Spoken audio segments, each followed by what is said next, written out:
ให้แล้วบาดคนทุกคนเห็นกัน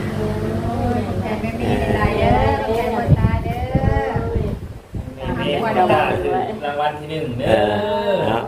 มันมาในแม่เอ้ย มีคุณน้องอยู่ในน้องเพิ่นได้ในตีน้อยน้องนี่น่ะเพิ่นมาให้โซกอยู่ได้แม่บ่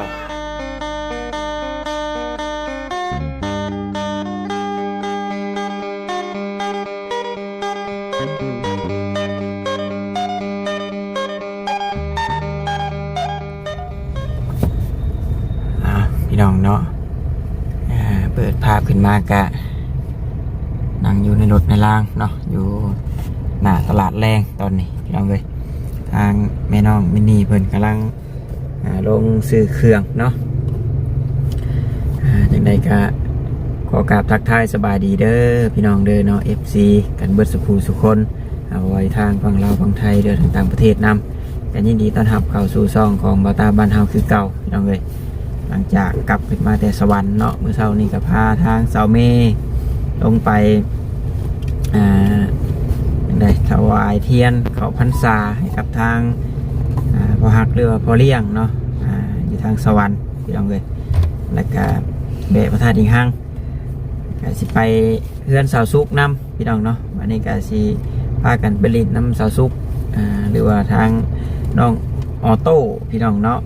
ตั้งแต่เพิ่นคลอดลูกเพิ่นได้ลูกแล้วก็ยังบ่ได้มีเวลาไปลินไปเยี่ยมนะเพราะว่าตอนยังไงสามีได้ลูกเนาะคลอดลูกทางสาวสุขเพิ่นก็มาเยี่ยมมาลินนะ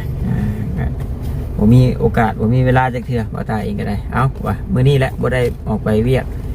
ข้างนอกเนาะบ่ได้ขึ้นไปหาถ่ายคลิปถือว่ามื้อนี้ก็มีโอกาสก็สิไปแวะเพิ่นก่อนว่าซั่นซื้อเสื้อเนาะซื้อชุดนั่นแหละไปฝากทางลูกชายพี่น้องเลยน้องออโต้ไปฝากเพิ่นก่อนเป็นไรเนาะเป็นตาตีใช่ได้ซาเห็นเมย์เพิ่นเอาลงในคลิปเนาะก็รู้อยู่พี่น้องเลยคนเป็นหักแต่แพงปะจากจังใดกันพุ่นละไปพบไปพ่อกันอยู่เพื่อนเพิ่นพุ่นละพี่น้องเนาะนี่ทางสามีเพิ่นกำลังลงซื้อเครื่องอยู่กับทางป้าเพิ่นโอ้กูคนก็กำลังเลิกเวียกเลิกงานพี่น้องเลยเนาะ3-4 โมงทางไอรีแมนเลยไปทางใดเด้เนาะไอรีเลยพี่น้องเลยทีมงานเราใต้กับท่านในเมืองเนาะยังพากันไปเลาะหันเลาะนี่อยู่เอาเดินทางตลอดปลอดภัยเลาะลินเที่ยวมวนๆไปแล้วไปเจอกันอยู่เพื่อนสาวซุกเพิ่นกันเลยบาทนี่พี่น้องเลยเอาสวัสดีเด้อทางนี้เนาะโดยเดี๋ยวขักเนาะทางนี้ยังไม่ทันตื่นทางนี้โอ้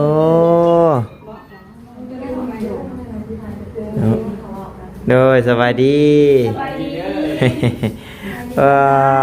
จ๊ะเอสบายดีป้าลุงลูกเห็นคนอ่ะดิงองแงงงองแงง3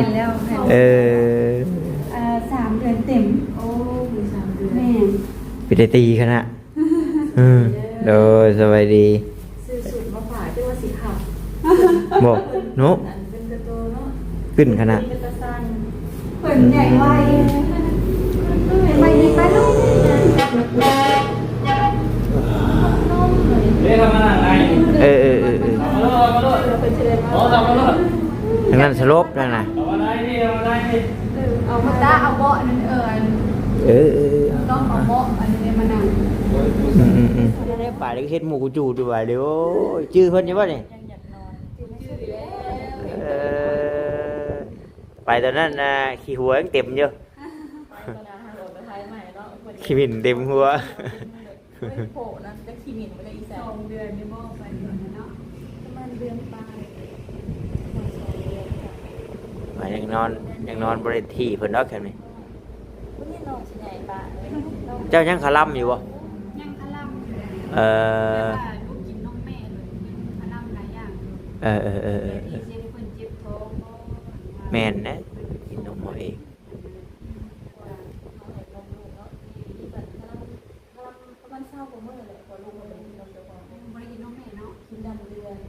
เดือนเดียวใช่น้ำนมบ่มา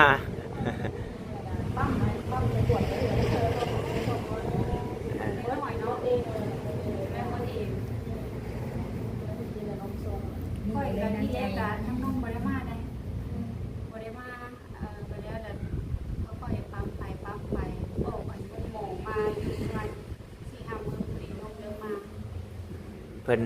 กระตุ้นมัน เพิ่นได้หาหักหมอกหักไหม้มาต้มมาหยังกินอยู่นะบ่ได้นี่เนาะ ถ้าออกธรรมชาติมันต้มกินได้แล้ว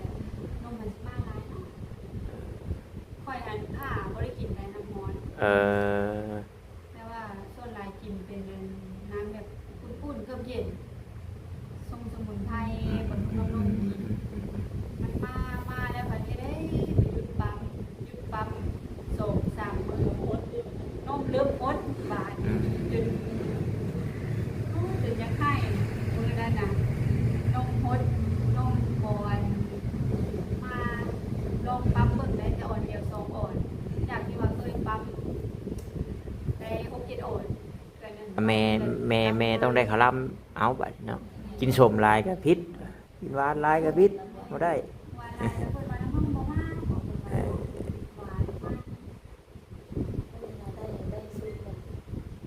ออนประมาณ3ออนนี่แหละมาทำแบบนี้ไปได้ออน2ออนบางเป็นชั่วโมงเป็นเมื่อยแบบจอดเนาะเฮ้ยเศร้านะวะมันบ่ได้เนาะแน่ผู้ใดบ่ตื่นน้องไว้ป้า ตอนนี้เห็นปวดหัว2ก่อน บ่เล็กน้อย หัวโป่งเลยซ้ำกับซ้ำขามือ บ่ย่านเพดานเฮาได้ลงถ้ามันหัว เพ คือ ดานเฮาแล้วสิรู้ลงมาแล้วทั้งน้องนี่ก็จะออกเฮ็ดเลย โอ้ หัวที่เราเคยเห็นหัว ถ้าเราเลื่อนไปพอก็ตัว2ปุ๊บก็แล้วว่าเลือกไม่ได้เลยเนาะไปลงไปดูดีสวรรค์เลยจอดเพื่อนคือแรกๆนี่เฮือนนี่มันสิบ่ฮู้ว่าได้บัดโดนๆไปละยางนั้นน้ำหัวน็อตน่ะมันเสื่อมสภาพแต่มันจะฮู้ว่า บอกอันนี้มันตั้งเป็นห้อยอันที่ว่าเขายิ่งพิษแหละมันเป็นหูหัวมันบ่ได้เกี่ยวกับน็อตอันนั้นเลยแต่สีโคนและเผาจิกไว้ในขั้นละนี่เพดานเท่านี้สิลงได้ แม่เพดานถล่มลงนี่เลยเพดานนี่ สรุป แม่นแบบแนวแข็งแรง แล้วก็สรุปเบิดเท่าไรเฮือนหลังนี้ ปลายหลายได้ตัวเห็ดเพิ่มขึ้น บ่ยอกจอกแจกเนาะ แม่ถ้าให้ได้ตามแบบเฮาก็เพิ่มขึ้นเท่าละ2มื้อโอ้ซาไต่สิเอ้ยซื้อแน่นะคะบวกกับจ้างเขาแม่เขาก็ซื้ออุปกรณ์ของเขา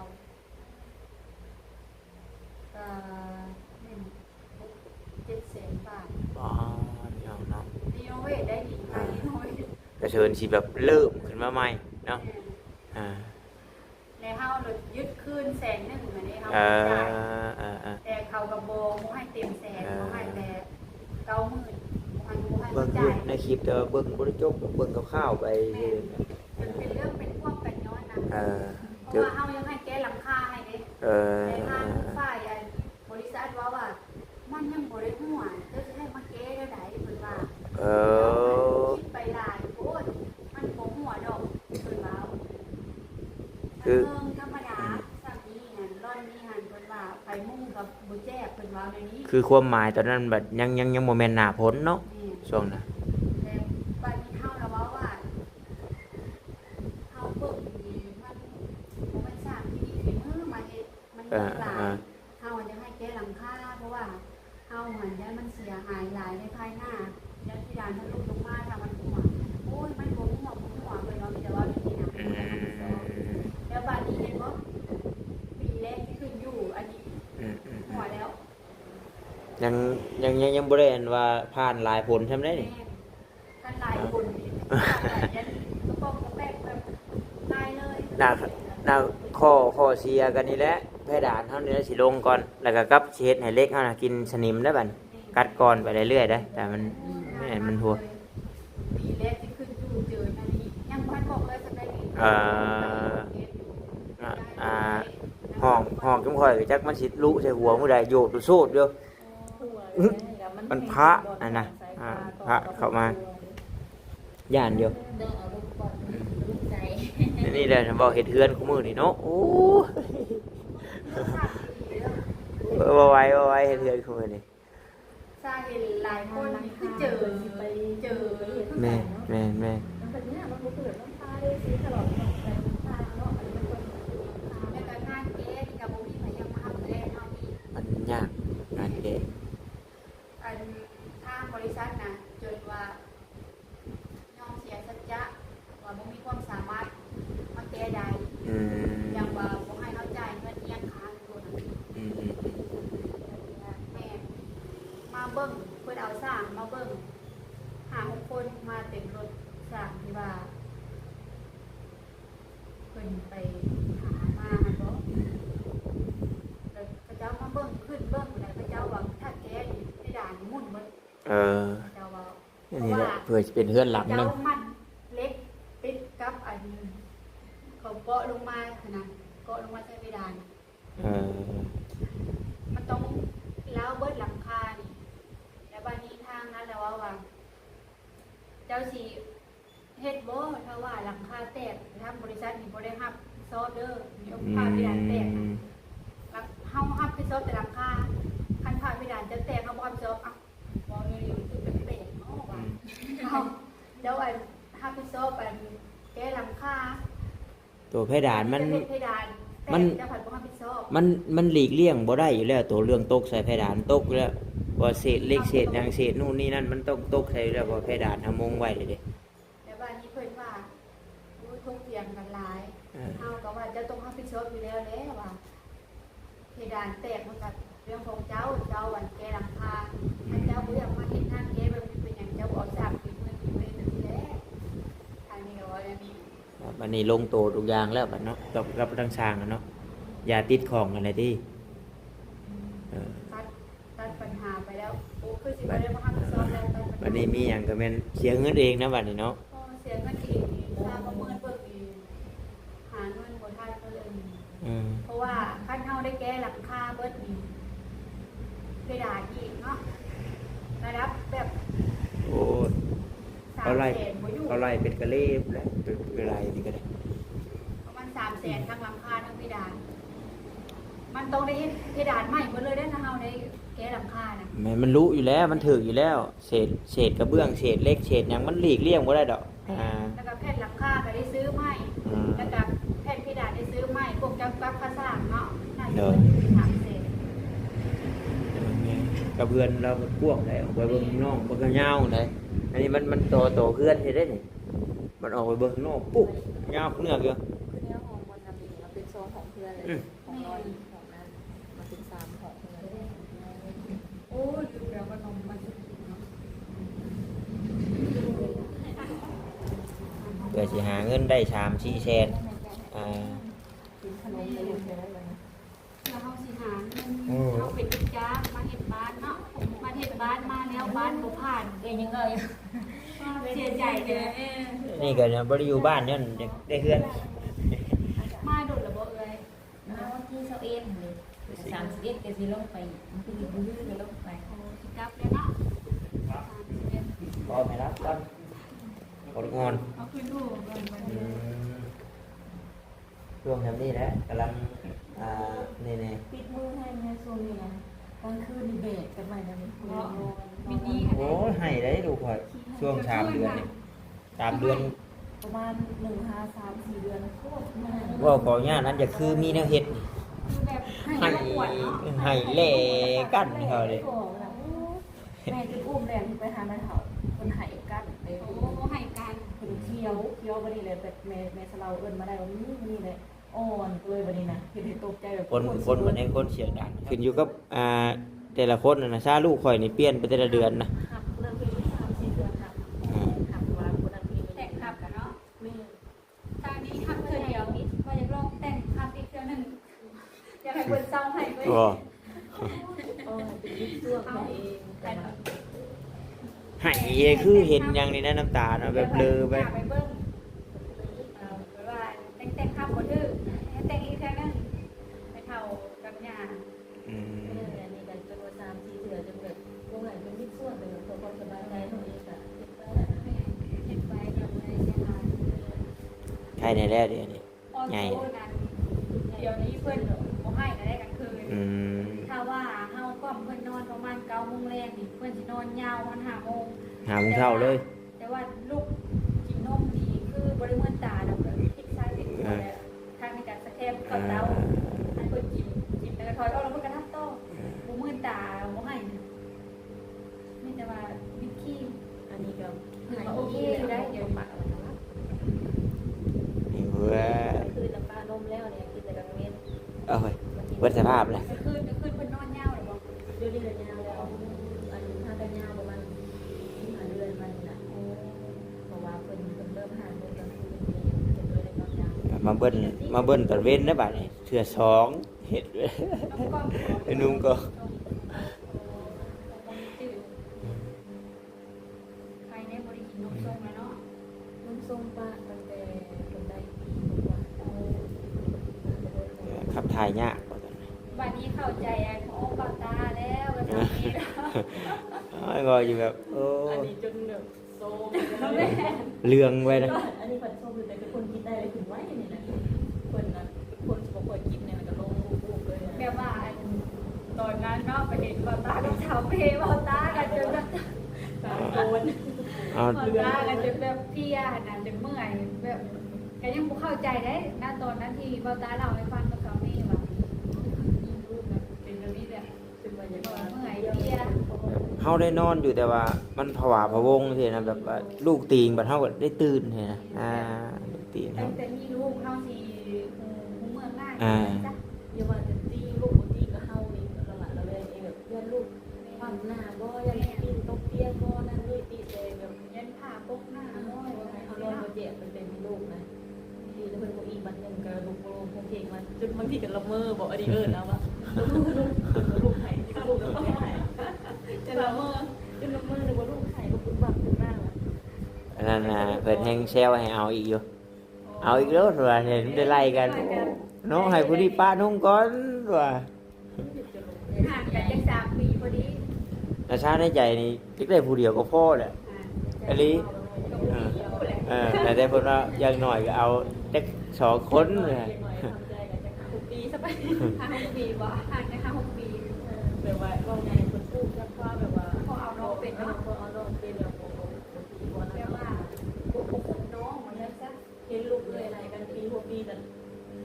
ด้วยความปูน้องนี่เลยเห็นทาง ย้ายนั่นแหละเนาะ เย็นน้องไปข้างนี้เป็นกระตุ้นบ่เป็นความปูน้องนี่แต่ว่าน อนบ่นอนจะดีแต่จำนอนกัน เอาไว้ ตาตีพี่เออ วุ่นวาย ก็มันนี่แหละนมมันนี่แหละผู้นี้ก็กินผู้นั้นก็กินเอาแล้วบาทนี่ ไว้อะ เอ เนาะ อเบิดเงินเบิดหาทางเดียวอันนี้เพื่อสิออกบาทหนึงเอ้ยออกกระลายแดงไข่คือนี่ ไม่เท่าหรอกค่อยแห้งๆ นั่ นะ นมันเย็น อยากให้ แล้ว คนทุกข์ น้องเขา เท่าแล้วก็เลยว่านี่แหละเอาก็คน2 คน อืม เอาคนไปการปกติแล้วก็ได้เอาผู้เดียวแต่ตอนแรกคนมา บ่ได้ออกไปหน้าห้องก่อน ยังเร็วเอาออกมือหนึ่งมือนะออกไปเป็นมาเห่ามาที่มันลายนอนยาก เวลาเราจะมีเสียงรบกวนตื่นเลยใช่ก็ได้ สะดุ้งตื่นแบบบ่ได้นอน มาคอยยุหันไป โอ้หลายเนาะ ทำมันได้เห่าไหม เบิดปูนี่คือตอนนี้หน่อยนี่จะอยู่ในตารางเลยเวลาออกนอกเวลานอนก็อัดระเบิดมา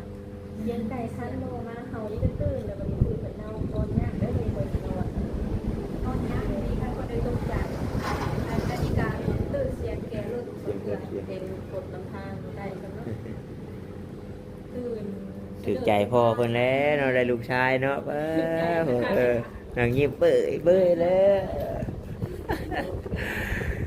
เดี๋ยวว่าถ้าเป็นไปได้ก็อยากได้ลูกชายพุ่นได้บัดนี้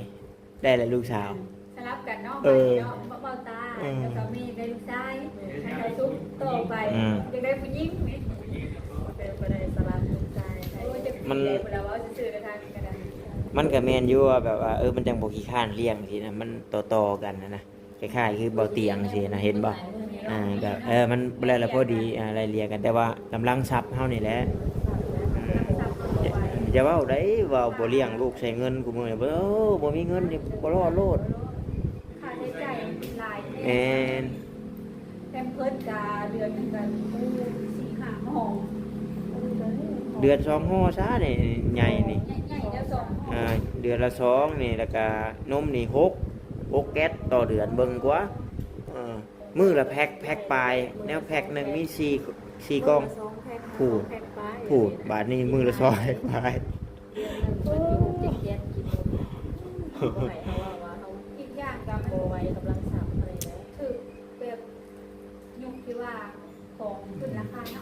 เงินเดือนบัด2-3 ล้านลูกก็พลาดไปเลยพอจะผู้เดียวนี่เดือนเป็นเกือบ3 ล้านเลยผู้เดียว ไล่เฉพาะเพิ่นกับนม โอ้ ขนมเนี่ยอีกได้บริการ ยังน้อยบัดเข้าโรงเรียนเป็นอีกนี่ก็ค่าเข้าโรงเรียนอีกค่ากระต้มขนมอีกค่านู่นนี่นั่นอีก เดือนเขาเลย หลายอย่างหลายแนวอีนี้ เนี่ยเรื่องอยากได้มันก็อยากได้อยู่ดอกแต่ว่าเฮานี่แหละมันยัง ยุคนี้นะ อยู่น้ำน้องเนาะบ่เมื่อเนาะเอาบ่ดิ ผู้ดีน้ำน้อย อยู่วะ พี่น้องออโต้เนาะเพิ่นเป็นนี้ แต่เพิ่นบ่ทันอยากนอนน่ะไปหาน้องหาน้อง เดี๋ยวไปหาน้องออโต้น้อง ไป ก็ น น อ อน น แล้ แล้ว นอนกับบ่โดนดอกประมาณเปิดชั่วโมงก็ตื่นนั่นแหละแล้วมันเกิด30 นาทีซะแล้วแต่นะนอนบ่โดนคือตอนนี้เกินไป เขานำเข่าเองบ่ตื่นตัวเองมันเท่าเรียนไปของน้ำไปเบ่งกาดอันนี้โอ้ตายแล้ว แต่ก็คนสะดุ้งเลยสะดุ้งง่ายก็คือนะ อันนั้นก็เจอผ่านนักเด็กตลอดเลย ทีละเบียดยังลูก อัน สู้ นี้สู้ไม่เคยไม่มี ยืดเป็นยูแต่ว่ามันเป็นกระโตแบบอ้วนนะ คำคอเดียว เอ้ยเขียวเนียนขนาดเลย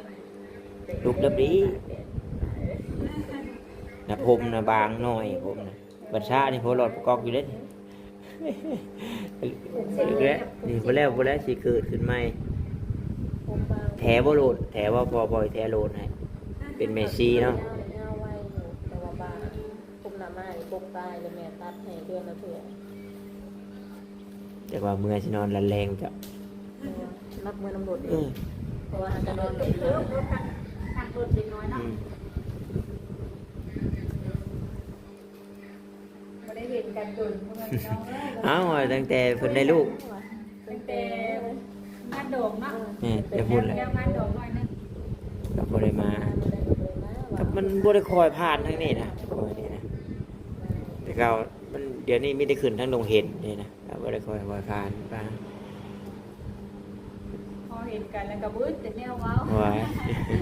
ลูกจะพูดใครไปไหนกันได้เจาะมันจะน้ำจิ้มแหละแต่ละมือ ก็ได้เบิ่งในคลิปอันนั้น แค่ว่า ไป แม่ หา ออด สู่กัน ออกไปใจกับบุได้เอา เจ้าประเทศเอาคนเดียวสำหรับคนเดียวนะไม่ต้องลูกเขาหัวหน้ามันยากเข้าใจเลย และประมาณ เป็นเสาร์อาทิตย์ เพิ่นว่าโอ้ยใหญ่จักหน่อยก็สบายแหละบ่มีใหญ่ก็ยากชมใหญ่ สีหน้าไปแต่ละช่วง ทับใจเลยบอกหายตัวชีวิตใช้ระยะก่อนอาจจะต้องหาย ฉันว่าว่าโอ้ยนางเป็นคือสิดีเขาว่านางเป็นก็คาดไปที่ว่านี่ย่างเป็นไปโอ้ยอย่าสิเว้า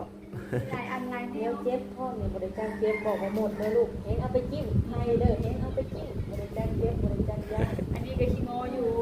บัตรคาดเป็นนี้หน่วยปุ๊บเด้ สิไล ดื้อ เพราะว่าผู้ชายยังพลังหลายได้ ไม่ได้เป็นเงินเป็นทั่วอยู่เนาะเวลาทำงานนะ แม่มาแนวตัดประตูเท่านั้นล่ะ แม่งนี่ก็ตู้เย็นบ่เนี่ยโอ้ใส่ได้บ่เนี่ยโอ้โมโจอีหลีนี่ใช่อยู่เสียงไห้เสียงหน้านี่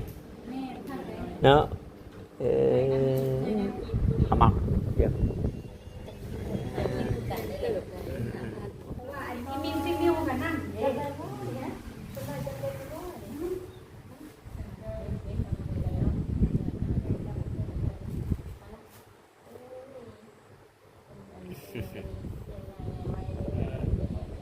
บ้าแล้วลูก คนงูบอกขี้ให้แล้วหลายคนทุกคนแต่ไม่มีอะไรเด้อแค่คนตาเด้อ มีรางวัลที่หนึ่งเด้ เอ อ อเนาะมันมาในแม่เอ้ย เรียกซักตัวเด้ มี อ คุณน้องอยู่ในน้องเพิ่นไม่ได้ตีน้อยน้องนี่น่ะ คนบางไฮโซอยู่ได้แม่แม่ บอกป้าแม่ชุกไปบายอยู่บอกอยู่บอกก่อน บอกก่อนบายก่อนอันเทนชั่นพอบ่ให้อันจับโทรศัพท์เอา น้องใหญ่ยังพาน้องไปเวทนำเด้อ